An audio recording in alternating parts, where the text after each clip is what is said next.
Cool. Cool. So, Eric, welcome to the podcast, my man. It's really great to have you on. Well, that's an honor to be here. Thanks for having me on, man. Cool. So we obviously had a bit of a chat before I hit the record button, but just for those people out there who may not know who you are, can you just give us a little bit of a run through on who Dr. Eric Helms actually is? So I guess I have to talk about my doctorate now. Yeah, definitely. So yeah, we'll start at the beginning. I basically fell in love with lifting. Oh, geez, sometime in 2004, about 15 years ago, and just with my personality, it became intellectual, emotional, and eventually almost a spiritual pursuit for me. So it became my everything in life. Became my career, and that was started as a gym staff floor person at minimum wage after I got out of the military back in Augusta, Georgia, and then has now progressed all the way to where I've completed my PhD in strength and conditioning at the Auckland University of Technology, and I'm currently a research fellow at their Sports Performance Research Institute New Zealand lab. Where I work with master's and PhD students who are interested in something related to kind of my research area, which in general is strength and physique sport and finding sustainable performance avenues there. So what I mean by that is helping people have a lifelong relationship with what they love, lifting, and also improving performance. And that could be performance in the weight room. That could be performance in the kitchen. That could be performance on stage, on the platform, or that could be mental performance and health long term, so that they don't burn out or get an injury or even experience some kind of mental disorder as a result of competing. That's the academic side of it. Long before that, I started competing as a natural bodybuilder. I got on stage for the first time in '07. Did my first powerlifting meet in 2006. Did my first weightlifting meet in 2013. And I think all in total, if you combine my weightlifting and my powerlifting meets, I've done over 20. And I just did my 10th show in my 4th season just back in April. And I've got about 3 more lined up this year. So I'm an active, competitive lifter and flexor. And I outside of academics, I'm a self-fashioned science communicator and do some coaching. I've been a personal trainer and then an online coach for bodybuilding through the company I started, 3D Muscle Journey, along with my colleagues Brad Loomis, Jeff Alberts, Alberto Nunez, and we've also brought on Andrea Valdez, who's our operations manager, and we have a extensive support staff for covering our scope of practice. For science communication, I'm an author, so I have Bryce, so books I've written, and I've also got a research review, monthly applications in strength sport with Dr. Mike Zerdos of Florida Atlantic University and Greg Knuckles. So essentially, I get my hand in a lot of pies, but long story short, love to lift, love to study it, love to communicate ideas about it and help people find a healthy relationship with the sport. And that's probably our full 45 minutes, so I'll just shut up now. No, I mean, that was definitely a comprehensive introduction. And it just gives the listeners just such an overview of how long you've been in the game and how varied your accomplishments are as well, with bodybuilding, powerlifting, and then not only just being in the trenches as a trainee, but in the trenches as a trainer, the PhD, the research fellow, the research review. So you definitely have a very wide scope of practice on. You have a good grasp of the evidence as well as the in-person experience, which is what a good practitioner needs, which is great. And Thank you. I think what you said there about getting people to fall in love with what they enjoy and fall in love with lifting in whatever way that means to them. I think that's the key thing, isn't it? With getting people into fitness more and more, it's actually about okay, well, how does this fit the whole of your life, and how can you see yourself doing this for a long time without getting stressed, burnt out, and overdoing it, as you talked about there as well. That must be quite interesting. Yeah, absolutely. Yeah, I think while I'm obviously a lover of the iron game and someone who sees lifting weights as something pretty deep and something I'm connected to, if I can help someone find something related to fitness that they stick with for a lifetime, I don't care if it's softball, badminton, or the backstroke, I'm happy for him. So Yeah, always a positive outcome. yeah, exactly. It's always some movement is better than no movement, isn't it? We were designed to move, and Mm. that's what we should find. Whether that be powerlifting, bodybuilding, CrossFit, Olympic lifting. We had that mini discussion before we started recording just about the parallels that we're seeing now between powerlifting, Olympic lifting, CrossFit, and bodybuilding. Um, Yes. Especially with the the functional bodybuilding that you spoke to Marcus Philly about just last week on your own podcast. And Yeah. I mean, you Great didn't to have mention him that. on. You didn't mention iron culture as well, Eric. So I've got to ask, how do you find all the time to have the hands in all those pies? It's quite a varied career that you've managed to establish. Yeah. So yeah, I also have Iron Culture, my podcast with Omar Yusuf, our passion project. So yeah, that's a great question. How do I find the time to do it all? And I think the disclaimer is that I'm not always great at it, and I have definitely at times taken on more than I should, Mm, at the cost to relationships, my sanity, or my stress levels. mm, And that has been a really good learning experience because it allows me to follow that thread back and ask myself, why am I doing this in the first place? And when I'm honest, the primary reason, outside of things related to my ego or fear or logistical things related to needing money, is that I'm trying to leave it better than I found it. And then I remind myself, well, hey, if you want to make a positive impact and help your community, self-care always has to come first. Um, and I think for me, it's not that I don't value self-care that allows me to go past and redline it. It's that I'm often not aware of when I am redlining it. And I have to pay attention to more subtle cues of kind of things, quote unquote, coming out sideways, if you will, in my stress in life. So knowing myself is probably the first step towards how do I balance it all. I know that I'm someone who has a tendency towards taking on too much. mm, So my rule of thumb is that I basically have to feel like my plate is a little less than full instead of going, right, what else can I fit in? Because I'm almost always in that situation of grabbing a straw that'll break the proverbial camel's back. yeah.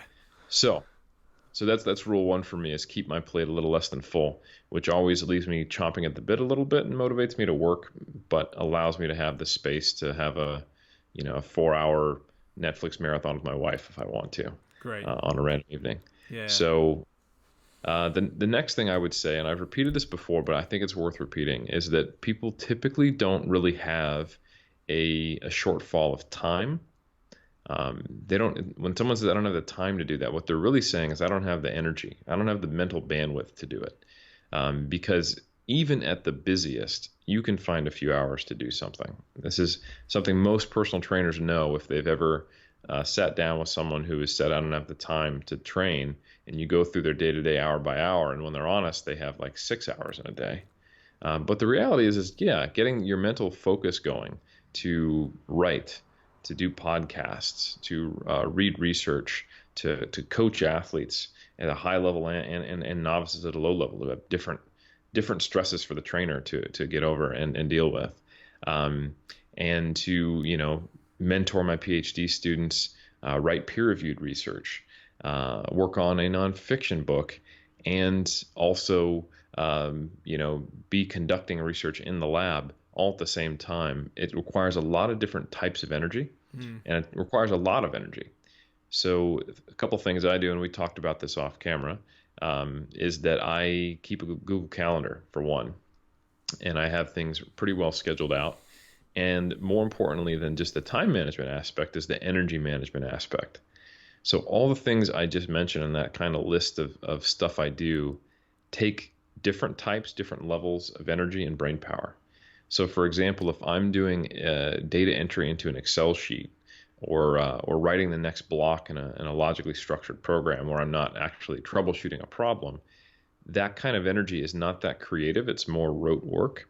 Um, and that's a different energy than saying writing creatively for my nonfiction book, which is a different energy than say writing a research review, which is more about pulling out different references in my head and stating facts and connecting them, mm, which is a different energy than getting on a podcast and asking questions and being social. And again, going back to knowing thyself, for me, for example, one of the easiest things for me to do is have conversations with people about things that I know well. yeah. I'm extroverted, and like I said, I've been obsessively studying this stuff for 15 years. So podcasts for me are, if anything, are a nice start to the day, a bit of a recharge, and they're fun, and they also satisfy my need of staying relevant as a science communicator and putting myself out there and reaching new audiences. Yeah. So it's very much kind of like my promotion slash pro bono slash easy work. So that's one of the ways I kind of give the appearance that I'm constantly out there doing things, is that I'm on a lot of podcasts. Yeah, So I'm yeah. really grateful for that platform, because then it gives me the space to do deep work like writing blogs and all the other stuff I mentioned, Hmm. so that I can, I have something to post about relatively daily on my Instagram to keep me relevant. I'm doing these podcasts, which keeps me out there. And then once a month, I can put out a really good blog post that takes me a week to write, that Yeah. kind of thing. Yeah, yeah. I So think that's really what it is. It's energy management and being scheduled I think and that's knowing myself. Yeah, I think that's fantastic on a lot of levels, because I think a lot of people listening to this podcast, either if they're a trainer or if they're a trainee, can relate to that on a lot of levels. Because as you talked Hmm. about, you and I share similarities in a career in terms of online coaching, and we'll have a lot of different types of work that need to happen. Don't get me wrong, I've not not got as many plates spinning as you do. I'm not trying to say that, but you're right in that speaking to a podcast is different than talking to a client, and that's different to replying to nutrition updates or physique updates, and that's different to writing the program or writing a blog. And you have to try and find time to create content and stay relevant and keep within the fast-paced game of social media these days. And you actually, the fact that you have these days then that are probably varied within the day itself with the different types of work you have, it manages your energy, it manages your time, it allows you to do all of these things without getting burnt out, because Mm, you're not say like taking one day of the week to do all of your program design and then another day to do all right. of your consultations or podcasts. So it's nice to keep, variety is the spice of life, if that is the right cliche. I have no idea. For me, it is. Yeah. But Johnny, if I may, just to give some more relevant information, because I'm sure plenty of your listeners are trainers and are online trainers or a blend. One thing because I currently have like 5 clients, I keep myself capped there because I'm doing so much more. But I have been at the point where I had a handful of in-person clients and as many as 45 online clients simultaneously. And I know some people have even more than that. Hmm. And the key critical thing there is to don't get stuck in the trap of going, all right, I'm a new online trainer in a sea of other online trainers. I need to be noticed. So what I've got to do is just over deliver. You do want to over deliver, but you don't want to do it without setting boundaries. One mistake I made was responding to any and every message immediately that I got, quickly and over any platform. Um, Not necessarily safeguarding my weekends or my working hours. Um, and over scheduling Skypes in person stuff, which different than a podcast. When you're sitting down and having someone pour their heart out and needing to pour your heart back into them, and give Hmm. them a consult, that is actually very emotionally demanding. Yeah. So one thing I had was I would schedule no more than one Skype consultation with a client or prospective client per day. I would only do client reports uh, on my weekdays and keep my weekends off unless someone was competing, which is kind of specific to weightlifting and bodybuilding. It's always Saturdays or Sundays. Um, and then the final thing I would do is I would have a specific day assigned to each client that they would report in on, and then a rule that I would respond to them within 24 hours, and then they do a regularly scheduled weekly report. Hmm. That structure is not necessarily important, but the point is I set that boundary and I stuck to it. So if there was questions between reports, I'll respond to them, but only once per day. And if they come in on the weekend, they know they won't hear from me until Monday. And if they miss the reporting day, then all bets are off on my 24-hour response time guarantee. I'll respond to you when I can in time. That's Yeah. kind of how you teach people how to work with you. And keeping those boundaries allows you to actually have the space to do all the things you talked about. So that's really important just to all the trainers out there. Yeah, I mean, that's fantastic for me to listen to as well, and for any of my clients who are listening to this podcast, because they'll probably know how I am one of those people to reply back straight away. But I do also have that, weekend free policy. I've been pretty clear about that since the get-go. So for other trainers out That's there, I great. know that they don't have that boundary. But I mean, some really good gems in here for the trainers of the people out there. But for people who are trainees, this is more of a. I mean, I want to grow this into a nutrition and fitness podcast, but a lot of my daily tips revolve around nutrition, and I find that a lot of people have the training nailed down, especially within CrossFit and powerlifting. They don't find it hard to get the motivation to train, but they find it hard to sift through the nutrition and actually to motivate themselves to follow through with what they probably know they should be doing. That's what I think the biggest thing is. And so for those people out there who are like, you know, they want to get, let's say they want to get leaner, because that's always what people want, isn't it? They always want to get leaner, but they also want to get stronger, and they want to get better. Like, they want everything on the cake at once. If they're hitting the gym, they're committed, but they're finding it hard to connect nutrition to their training goal and to put that time in, that motivation, what would your approach be, I guess, with a client, and what would you try to talk to them about? Man, I think it's really important to start with making sure that they understand the reality of their goals and their why behind their goals.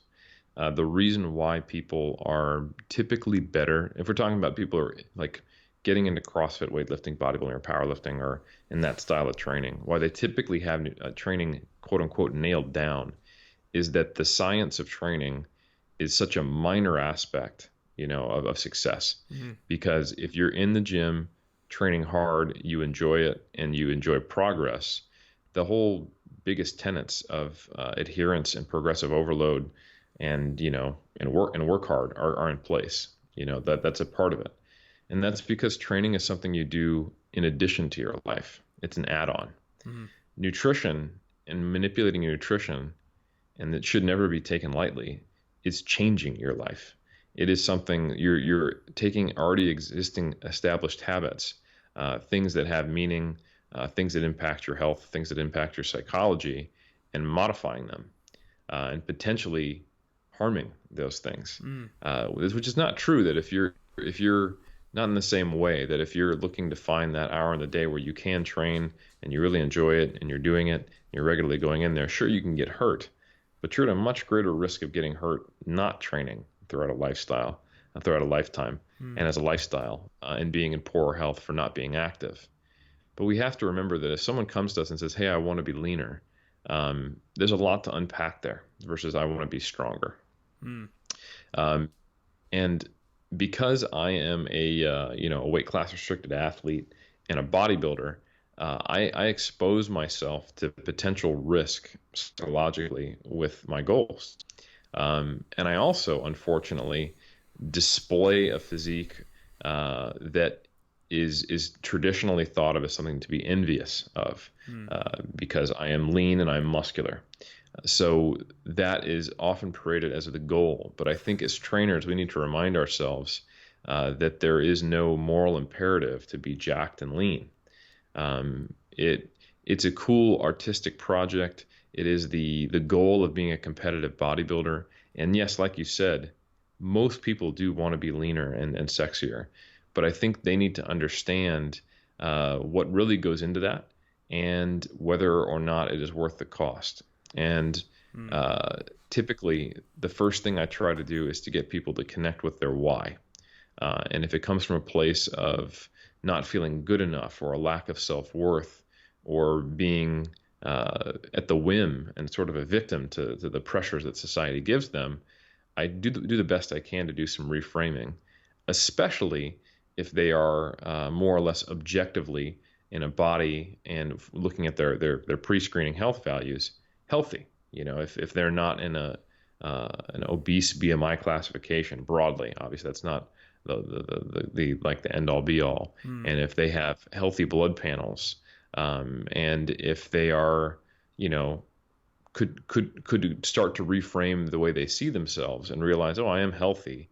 There's nothing wrong with the way I look, and my training is going to change my body composition in and of itself. Then I think the focus should be almost entirely on behavior. I think the first things to do are to get people to eat more mindfully, create, more of a structured schedule of eating, but not necessarily manipulated. Get them to start doing things like focusing on the sensations of hunger and satiety, paying attention when they eat, cutting out other things, um, including more fruits and vegetables and higher protein, giving them basic nutrition education, but not necessarily going, right, you got to eat more, move less, and we need to find a way to restrict calories if you want to lose body fat. And then once that's over, then we can think about putting on muscle mass, and that's where we need to be in a small calorie surplus. All the things that I would recommend and say to someone who wants to become a recreational bodybuilder, or someone who wants to maximize their body composition or hypertrophy. That's a very different message than what I would give to the average person with those kind of goals, because you are potentially playing with fire. Yeah. I think that, that you just said so much great there.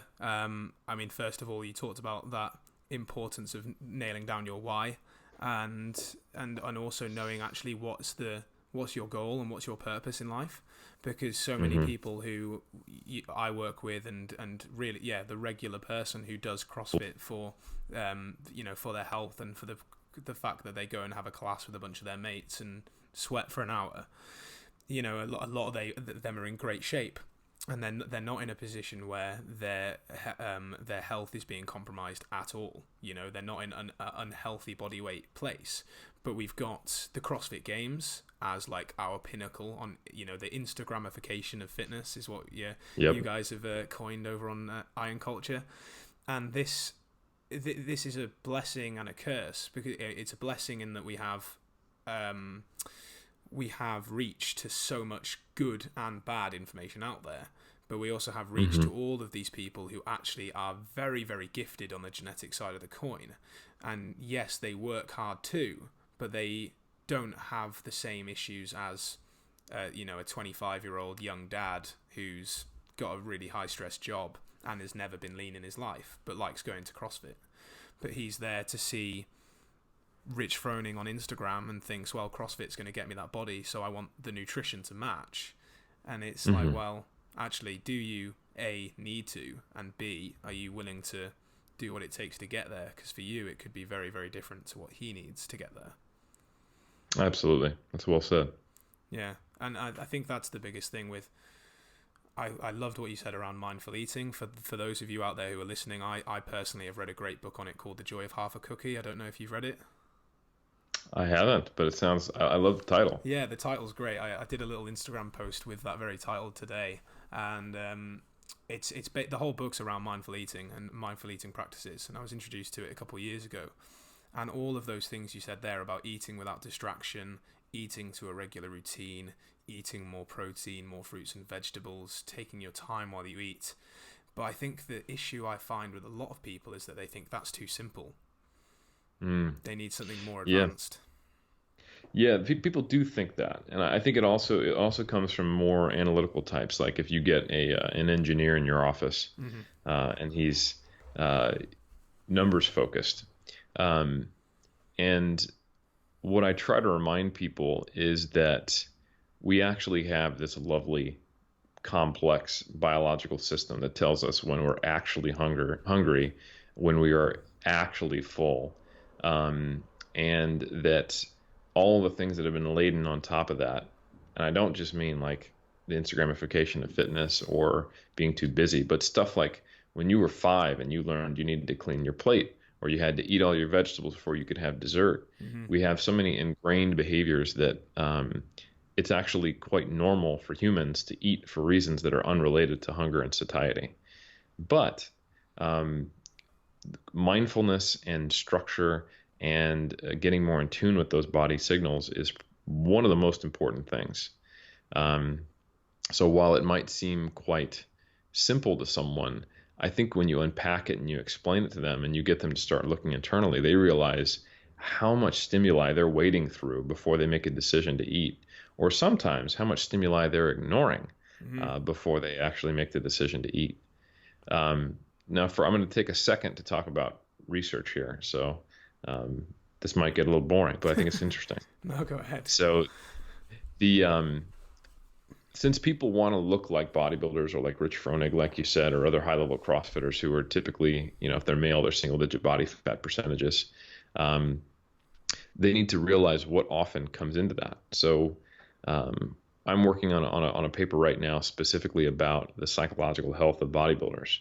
And for one, a huge number of them have previously had eating disorders. There was a recent study that came out just 2019 looking at men's physique competitors, so not even the folks who are getting into crazy, crazy condition. And 5 out of 16 of them, and these are males, said that they previously had an eating disorder at one point. And that's nearly a third, which is way higher than like the 0.03% of the general population. And typically, at least if you look at the studies in the 80s and 90s, the numbers are a bit higher in women. So that's huge. And this has probably a lot to do with the personality types that go into the sport versus the sport causing that, to give a little a calming pat on the shoulder of bodybuilding so it doesn't freak out too much. Yeah. But then the process of bodybuilding also does certain things. First, there's the simple biological reality of if you get into an energy deficit and you have less energy available than you need to satisfy all of your body processes and you're actually losing fat, that has a steady and continuum-based drive towards making you want to eat more, which is why weight loss generally is not successful in the long term. Of course, it can be. And the people who are successful are typically those working with, good trainers and getting good mentorship. But weight loss is very difficult to sustain, and most people are losing the same 30 pounds over and over again. And that's because the longer you diet, the harder you diet, and the way you diet all impact that.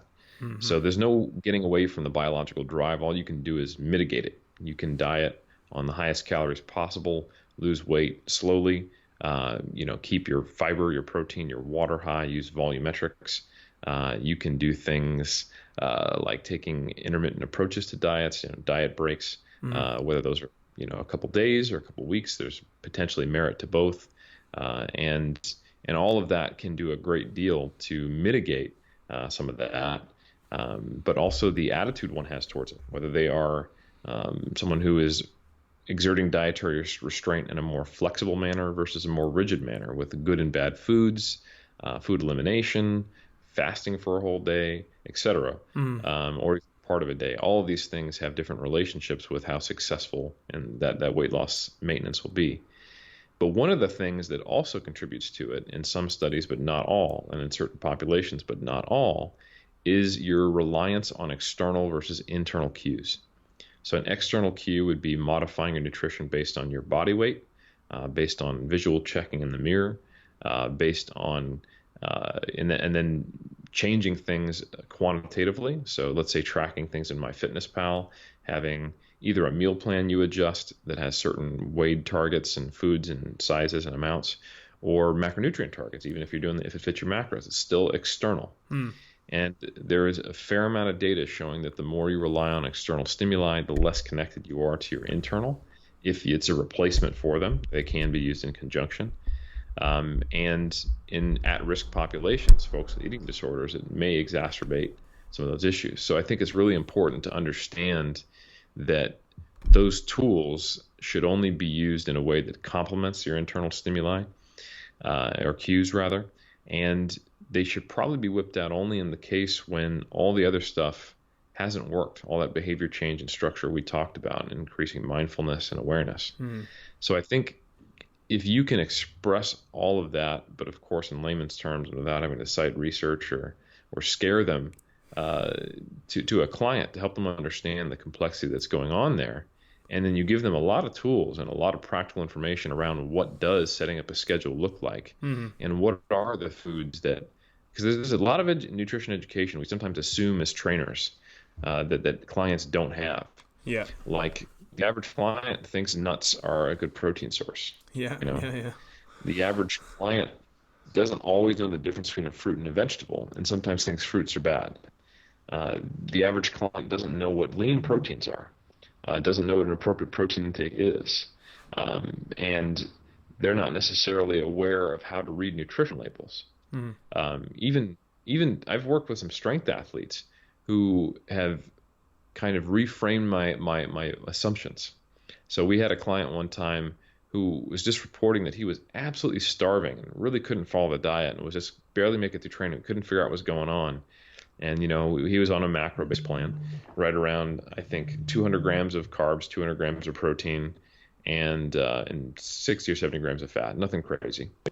Um, Come to realize that 200 grams of protein for him, he was thinking of as protein-based foods. In a Yeah. whole day, he was eating 200 grams of lean meats, which is Oh nothing, man, yeah, no, like 50 grams of right? And then protein. 200 grams of pumpkin and vegetable for his carbohydrate. And then, fat was probably the only thing that was on point because it was mostly oils and cheeses, which tend to be a little more dense with actual fat. Yeah, yeah, So that's the kind of level of assumption that is sometimes made that is inaccurate.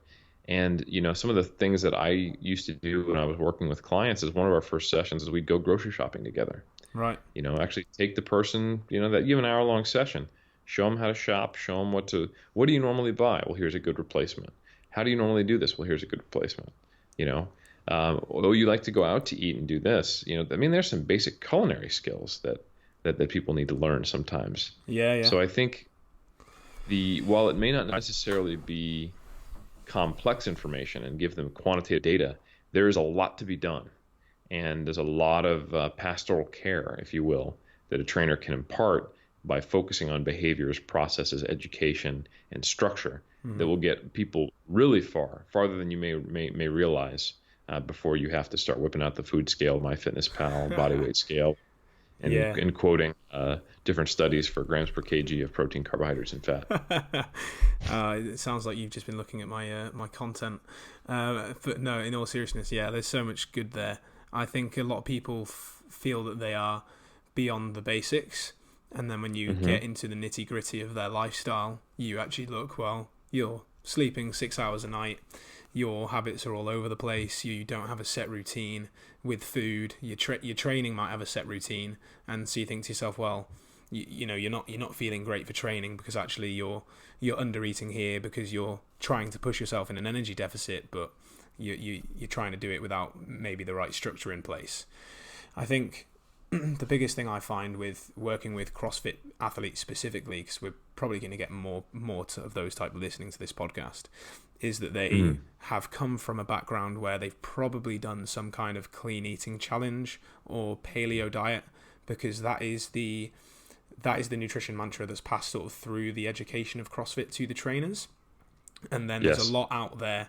They're very into Rob Wolf and other practitioners out there that are very anti-carb, very anti-sugar, and the Whole30 is a plan that's used in a lot of CrossFit gyms in the US. It came over to the UK quite steadily as well. I remember doing it twice, I think, when I worked in London as a CrossFit trainer, and hated it both times, and which kind of prompted me to look further afield in nutrition and found flexible dieting and if it fits your macros.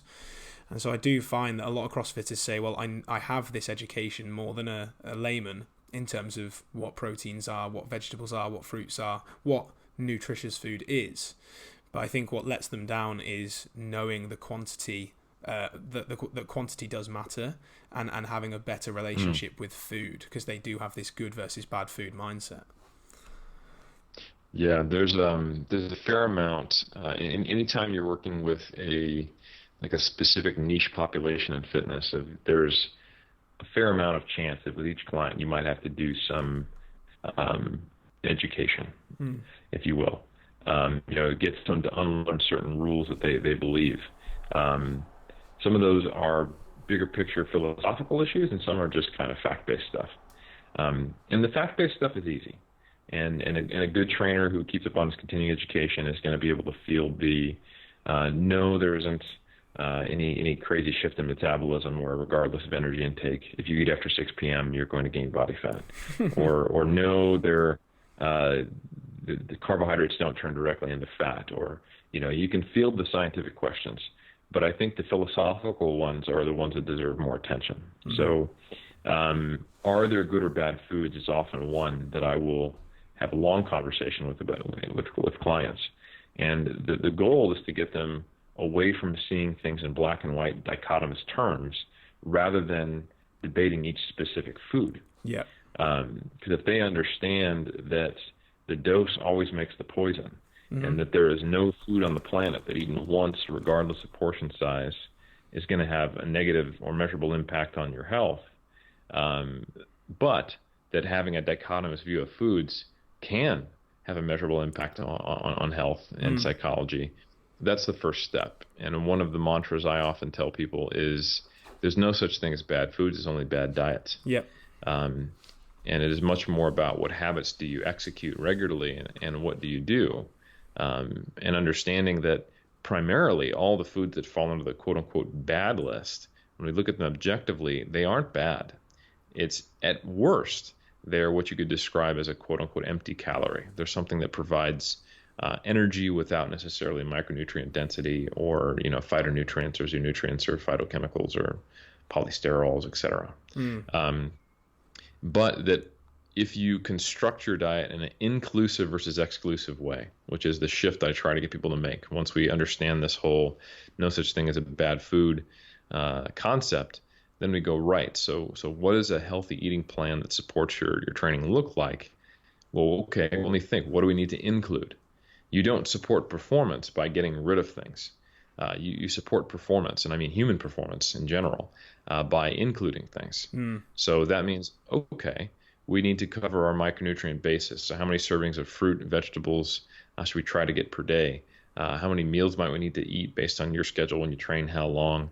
And let's bolster those with the appropriate amount of fruits and vegetables, get your hydration in there. What are some practical solutions to that? And let's have a protein serving with each meal. And then let's make sure that you're actually listening to your hunger and satiety and you're active.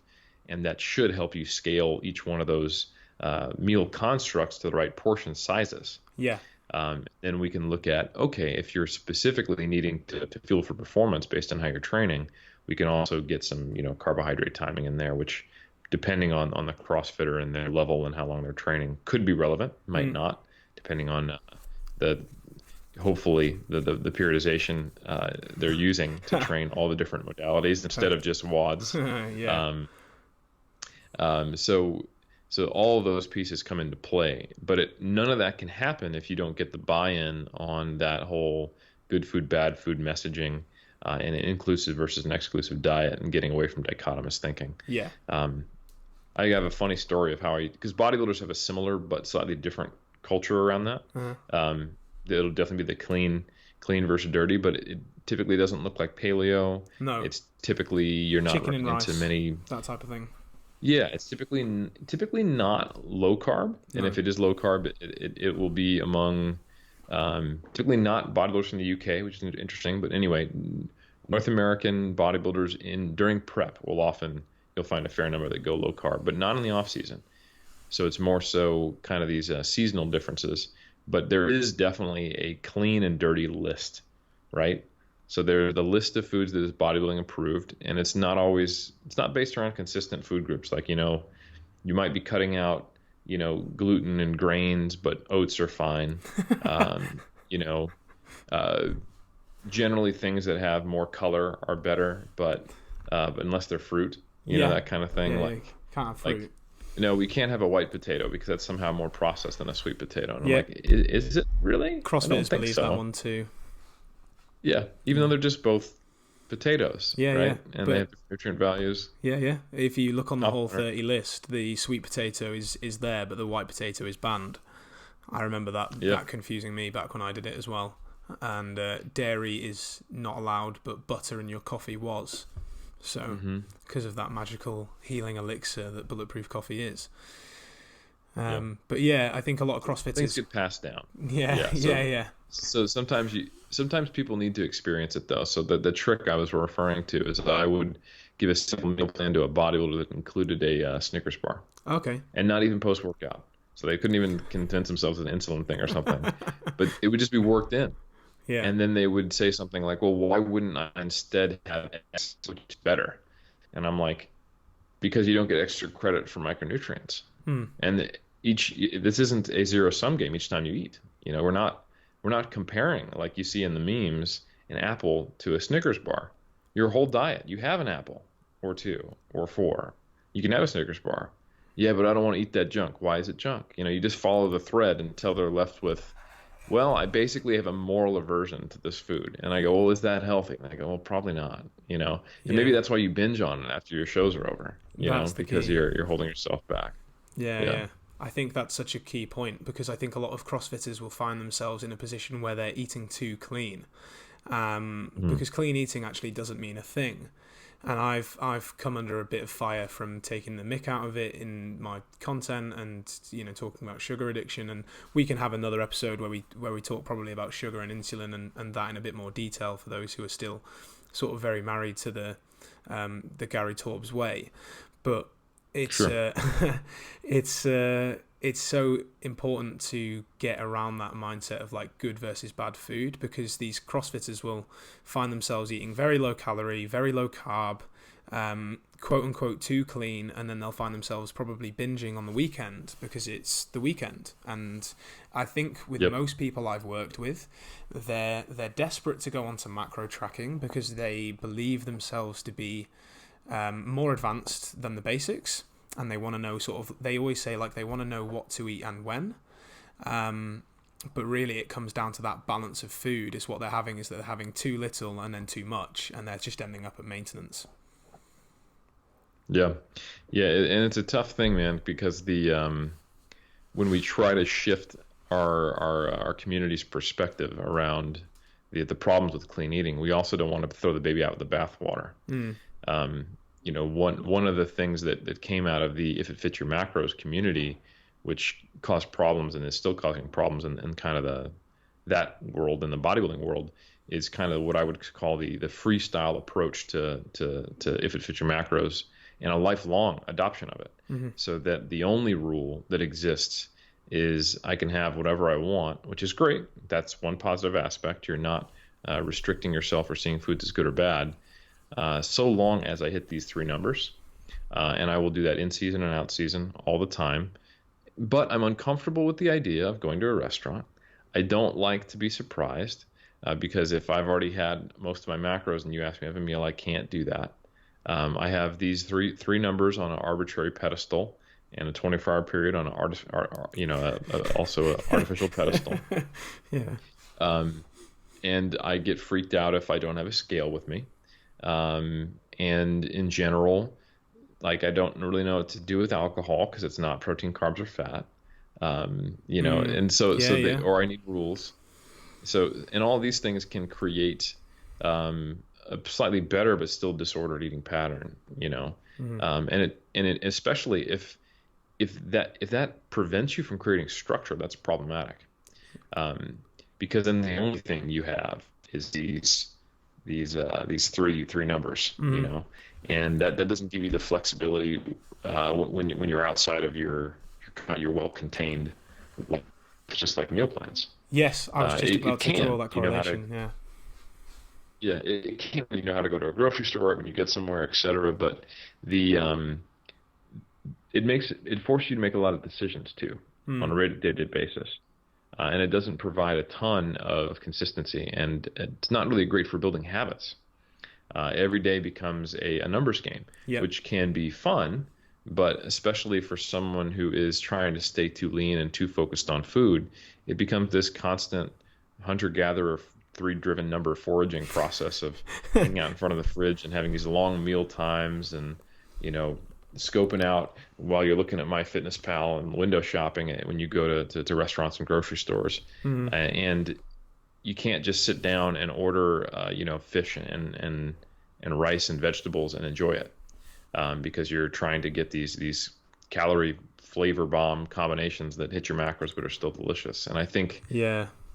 it's great to have that skill, but at the same time, you want to actually build habits and consistency, because I that's the key. I think that's the most important part, because I listened to your podcast on Sigma Nutrition with Danny Lennon, where you were talking about the difference between your two preps and how one was that numbers game, and that actually led you to have a much worse off season because your maintenance was just like, well, what do I do now that I've got no habits? I was just taking each day as it came and loving Hmm. life. And I could correlate that very much to my own experience when I got really lean a few years ago when I first found flexible dieting, and it was because I'd found the joy of not being stuck with this sort of like Paleolithic weekday eating, weekend binging, and being able to have Cocoa Pops in a nighttime and not feel guilty about it. But because each day I was educated around food, and I was very, very active, so my calorie target was very high. I was losing weight for fun, essentially. And as soon as that stopped, I struggled to maintain that weight loss as well, because I'd began to see the calorie counting itself as restriction, even though it was flexible dieting. Yep. And as you said, those 3 numbers become such an iconic figure that you're so so scared of going over in this, as you said, arbitrary 24-hour period, because really, what does it matter? That it became actually a rigid diet, even though it was supposed to be a flexible diet. And absolutely, I think that's key in that if you're going to use macros with clients, or when I use it with my clients now, it's very much a case of we're looking at like weekly calorie amounts. We talk about calorie borrowing, and we talk about that set structure and routine being the key thing to maintaining the loss afterwards. So I think it's funny, isn't it? Because people talk about which dieting approach is best. Should we do a meal plan? Should we do a macro track? Should we follow a fad diet? And there's a lot of content out there that's like, do what's best for you. And although that's great, I think the best approach oftentimes is a combination. Like, let's try and weave in some habits. Let's make them aware of their overall calorie intake. Let's talk to them about routine and structure. Let's talk to them about mindful eating. And you're kind of trying to educate them about all of them at once. And it's a slower game, but it pays off in the long run, because then 8, 12, 16, 20 weeks down the line, you've got a client that knows their way around a shop. They know how to read labels. They're not too bothered about MyFitnessPal. They've got good habits, a good structure, and usually a healthy relationship with food. Yeah, and let's be honest, if you can't convince your clients that a slow game is the only game, then you're just going to see them relapse. Yeah. If you can ask them, well, is your interest only in being lean for the next 6 months? Like, do you want to do this again, John or Tammy? Like, is this something you want to do again in a year or every other year? So if the perspective isn't of the long game, then it's just a matter of, I guess we're going to keep playing the short game over and over again. So I think we have to help our clients see that. And every diet that occurs should be paying respect almost from the word get. Like, right when it starts, from the get-go, you have to be thinking about what is the exit strategy. So if you're having someone who's general population using macro tracking, it should be for the explicit purpose so they don't have to track macros anymore. Meaning they're going to quantify their foods to get to an objective goal, and then they're going to have an exit strategy so they no longer have to. Because the reason why you have to hit numbers is because it requires restraint to get into a calorie deficit. And if someone has to exert restraint, we pretty much know 8 out of 10 times that's just it's just a matter of time before they no longer will or slide back. Yeah. Because like you said, what initially starts as feeling like flexible dieting, if you come from a background of, clean eating or paleo, these 3 numbers become, freeing. They eventually become handcuffs. Yeah. Because now they're the only way you can't eat like a human. So if you're giving your clients macronutrient values and because of your perspective, you see it as this freeing, flexible dieting approach, you have to realize that's temporary at best. Yeah. And that for some clients, it won't even be temporarily freeing. If you think they're coming from your background, but actually they've had no structure, all of a sudden having to learn what protein, carbohydrates, fats are, understanding how they translate to calories. A, there's a huge education burden on the front end, and then B, they might not be used to weighing and tracking food, and it might be way more work than simply just following, this hard meal plan that they tried one time that worked. At least this didn't require them thinking every 10 minutes. Yeah. So you got to meet them where they're at, and if the appropriate, best for them, like you said, situation is implementing macronutrients, it has to be with the explicit purpose, in my opinion, of getting away from tracking afterwards. Yeah. Because the bodybuilders who do it right, they're not dieting they don't stay shredded, so they No. don't keep using those same strategies year round. That is a contest prep intervention, and they gain the weight back purposefully. And then if they have a healthy relationship with the sport, they're staying reasonably lean, but athletic and higher in body fat in the off season. So Yeah, they do miniature sort of cuts and bulks, don't they, as opposed to the dramatic cut and dirty bulk, as we've seen other people do in the past. And I mean, Eric, I'm conscious of your time, but what you just talked about there in terms of bodybuilders don't diet forever and they don't use MyFitnessPal forever. I think that's so key in that a lot of people will find themselves perpetually in a diet. They'll find themselves, and especially with MyFitnessPal, I talk to my clients, or try to talk to my clients about, okay, let's use it for an awareness tool. Let's use it to build some timing strategies around training. Let's use it to build a habit of, you now know that actually 15 grams of peanut butter looks a lot smaller than you thought it was, even though it's a healthy fat. Yes. And then we can kind of drop it afterwards, and then we can look at a diet break, maintaining strength. But you get a kickback where people are like, oh, I'm not there yet with how lean I want to be, but you're conscious that this person's been dieting for 12, 16 weeks. And you talked about that pushback at the very start of the episode. So I guess for let's call this the final little chunk of wisdom from you. With people like that, what would your advice be, who have dieted for a while, seen success, but they have still some way to go, but they're probably better off taking a break? What would your opinion be?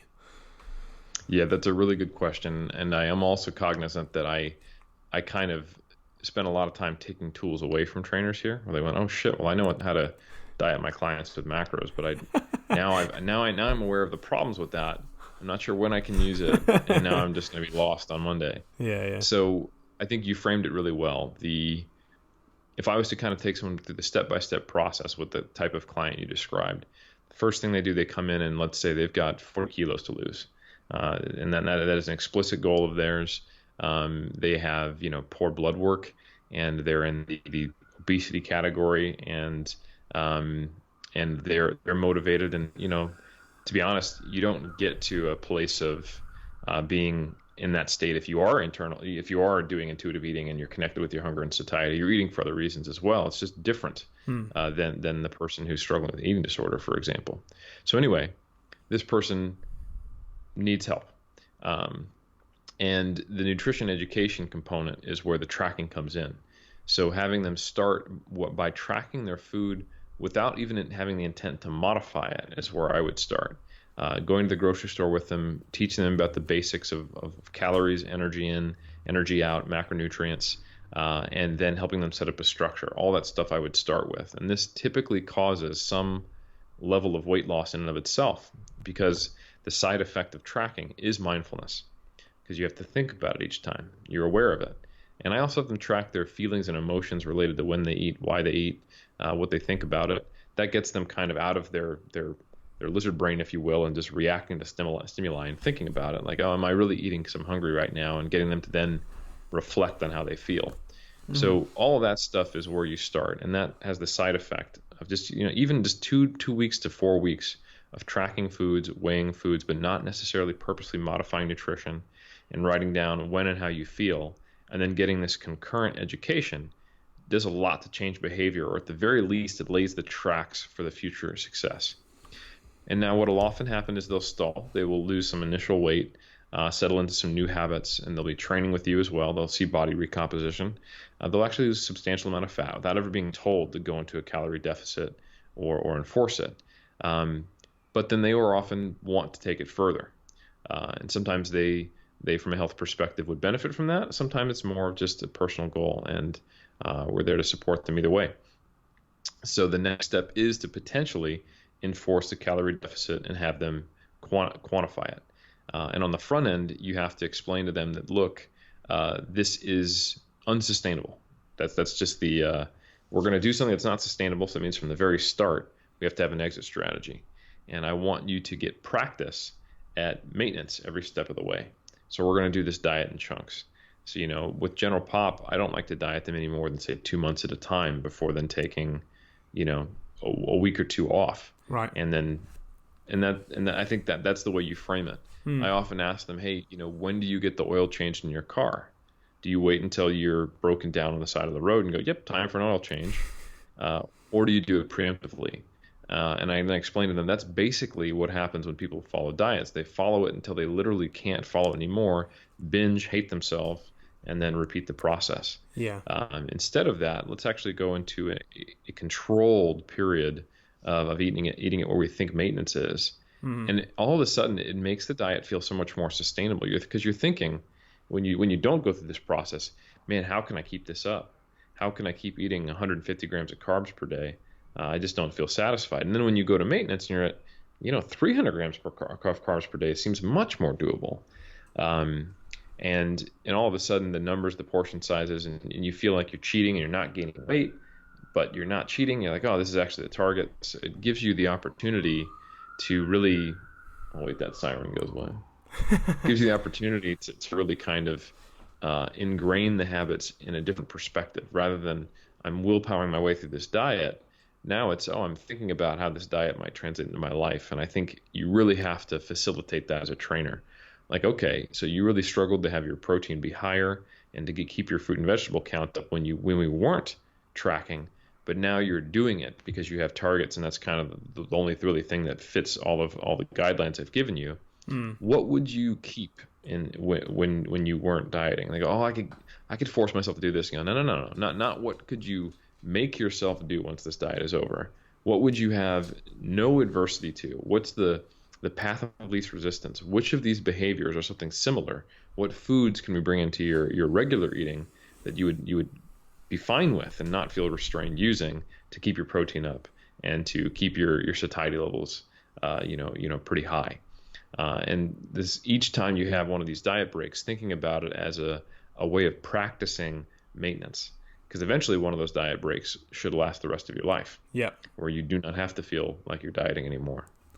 Yeah, I that's the key point, isn't it? Is that a lot of the time when I've brought about diet breaks with my clients, it's been a case of there's a fair bit of resistance there because they're afraid of weight gain from increasing calories. But you have to remind them that a diet is a temporary phase for a certain goal, and you are better off sticking with it, getting it done, and then getting out of it. Because then as soon as you get into maintenance calories and you learn what that looks like in terms of portions, and you've still got, I always say to clients, really, when you're in a deficit, because you're trying to stick to high volume foods like fruits, veggies, meats, high fiber carbs, your maintenance diet is pretty much the same, but just with a little bit of added food, like as you said there, like maybe bigger portions or a bit of more junk food than you're currently having.